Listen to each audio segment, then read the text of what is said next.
الكرام قعدوا 5 أيام ويخلص الشهر. فالإنسان يوجد روحه للطاعات وينوض، يعني سبحان الله العظيم، عز وجل أصبح يقوم الليل وإن شاء الله يدرك ليلة القدر. فالإنسان يهيئ نفسه إلى عبادة الله جل وعلا ويرجو الله القبول.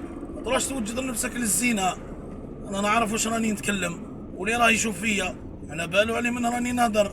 فالإنسان يتقي الله حيثما كنت. اتق الله في نفسك. هاي مثلا راك زنيت بعد العيد، متفاهمين؟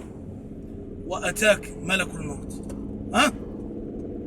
قال النبي عليه الصلاة والسلام: يبعث المرء يوم القيامة على ما كان عليه، والشاهد يبلغ الغائب. وانا شو نقولوا جميع الناس راهي تزني بعد العيد. كاينه فئة اللهم المستعان. هذا الفيديو خاصة الزنا نساء ورجال، مانيش يعني نخصص يعني العامة.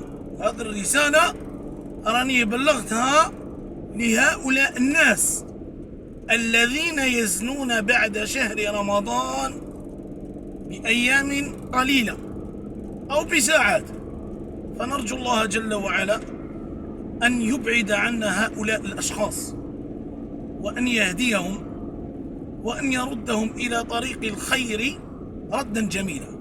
وصلى اللهم وبارك على سيدنا محمد وعلى آله وصحبه أجمعين، وآخر دعوانا أن الحمد لله رب العالمين.